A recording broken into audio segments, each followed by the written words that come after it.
யாக்கோபு சொல்லுகிறார், அதனாலே நாம் பிதாவாகிய தேவனை துதிக்கிறோம், தேவனுடைய சாயலின்படி உண்டாக்கப்பட்ட மனுஷரை அதனாலேயே சபிக்கிறோம். துதித்தலும் சபித்தலும் ஒரே வாயிலிருந்து புறப்படுகிறது. என் சகோதரரே, இப்படி இருக்கலாகாது. நம்முடைய வாயை அடக்க ஒரு மனிதனால முடியாது. யோசிச்சு பாருங்களேன். 2 உதாரணத்தை சொல்லுகிறார். குதிரையை அடக்குகிறதற்கு அது வாய்க்கு கடிவாளம் போடுகிறார்கள், அது அடங்குகிறது. ஒரு வல்லமையான ஒரு கப்பல் எவ்வளவு எதிர்காற்று அடித்தாலும் அது போகிற திசையை, சரியான திசைக்கு போகிறதற்கு ஒரு சிறிய சுக்கானினாலே அந்த கப்பலை திருப்பி விடுகிறார்கள். ஆனால் ஒரு மனிதனுடைய சரீரத்திலே ஒரு சிறிய நாக்கை அடக்க அந்த மனிதனாலே முடியாமல் போகிறது.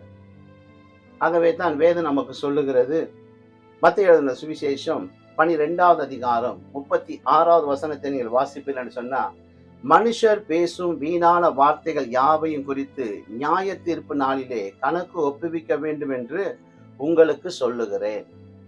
மனுஷன் பேசுகிற ஒவ்வொரு வார்த்தையையும் நியாய தீர்ப்பு நாளிலே நம்ம கணக்கு கொடுக்கணுமா? ஆகவே நாம் பேசுகிறதில் ரொம்ப கவனம் உள்ளவர்களாக இருக்க வேண்டும். மனுஷன் பேசுகிற ஒவ்வொரு வார்த்தைகளுக்கும் நியாய தீர்ப்பு நாளிலே கணக்கு கொடுக்கணும். ஆகவே தான் அதை குறித்து ஜாக்கிரதையா இருங்கள். ஆகவே அந்த நாக்கை எப்படி நாம பயன்படுத்த வேண்டும் என்கிறதை இன்றைக்கு தேவ பிள்ளைகளுக்கு நிச்சயமாய் தெரிய வேண்டும்.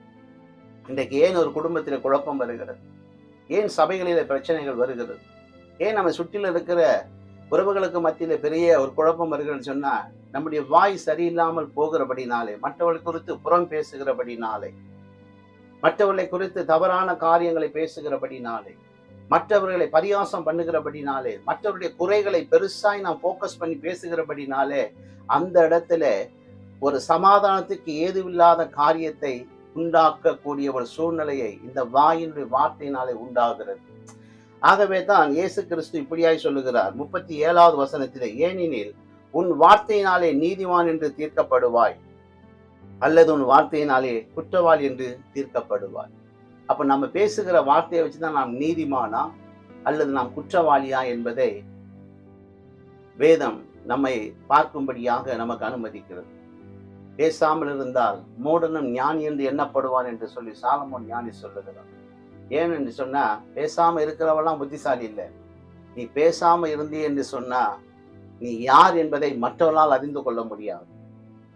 நம்முடைய வாயினுடைய வார்த்தை அதிகமாய் அலப்புகிற பொழுது மற்றவர்கள் நம்மை எளிதாய் புரிந்து கொள்வார்கள், நாம் எப்படிப்பட்ட ஒரு மனிதர் என்று சொல்லி. அருமையான தேவ ஜனமே, அதுக்காக தான் ஆண்டவர் அதுக்கு முன்பதாக சொல்லுகிறார். மத்தேயு 12வது அதிகாரம் 34வது வசனத்திலே, விரியன் பாம்பு குட்டிகளே, நீங்கள் பொல்லாதவர்களாய் இருக்க நலமானவர்களை எப்படி பேசுவீர்கள்? இருதயத்தின் நிறைவினால் வாய் பேசும் என்று சொல்லுகிறார். அப்போ நம்முடைய இருதயத்தில் எது இருக்குதோ அதுதான் நம்முடைய வாயிலிருந்து வரும்.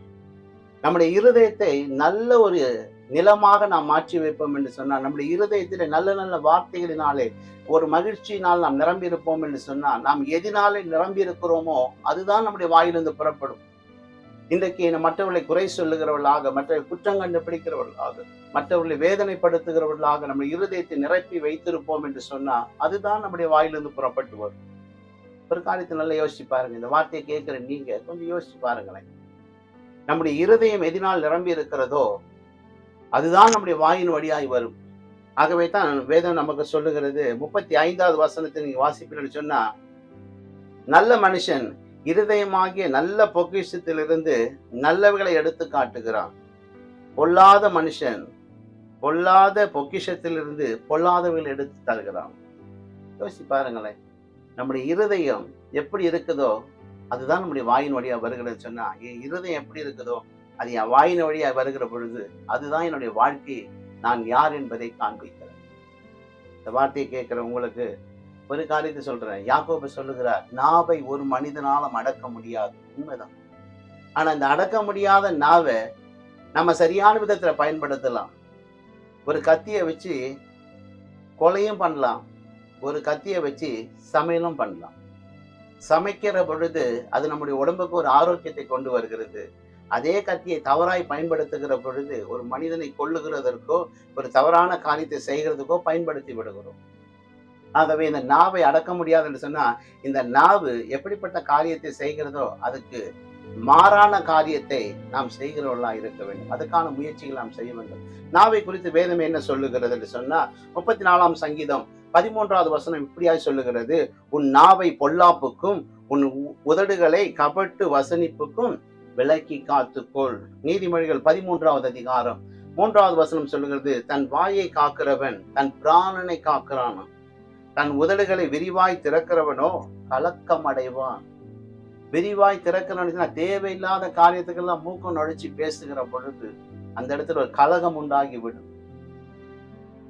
இன்னும் சாலமோன் ஞானி மிக தெளிவாக சொல்லுகிறார், 21வது அதிகாரம் 23வது வசனத்தை நீங்கள் வாசிப்பீர்கள் என்று சொன்னார், தன் வாயையும் தன் நாவையும் காக்கிறவன் தன் ஆத்துமாவை இடுக்கணுக்கு விலக்கி காக்கிறான். அது மாத்திரமல்ல, நீங்க நீதிமொழிகள் 18வது அதிகாரம் 8வது வசனம் சொல்லுகிறது, கோல்காரனுடைய வார்த்தை விளையாட்டு போல் இருக்குமா. கோல் சொல்லுகிற மனிதன் விளையாட்டா ஏதாவது சொல்லிட்டு போயிடுவானா. ஆனா வசனம் முடியும் இப்படியா சொல்லுது, ஆனாலும் அவைகள் உள்ளத்துக்குள் தைக்குமா. மற்றவர்களை காயப்படுத்துகிற வார்த்தையாய் மாறிடும். ஆகவே தான் லேவியராகமத்தின் புஸ்தகம் 19வது அதிகாரம் 16வது வசனம் இப்படியாய் சொல்லுகிறது, உன் ஜனத்துக்குள்ளே அங்கும் இங்கும் கோல் சொல்லி திரியாயாக, பிறனுடைய ரத்த பழிக்கு உடன்பட வேண்டாம். கோல் சொல்லி திரிகிறவன் அந்த இடத்துல ரத்தம் சிந்தக்கூடிய ஒரு சூழ்நிலையை கொண்டு வந்து விடுவான். பிறனுடைய ரத்த பழிக்கு உடன்பட வேண்டாம், நான் கர்த்தர் என்று ஆண்டவர் சொல்லுகிறான். ஆகவே இந்த நாவை நான் ரொம்ப கவனமாய் பாதுகாக்கணும். அதுக்கு என்ன நம்ம செய்யணும்னு சொன்னா,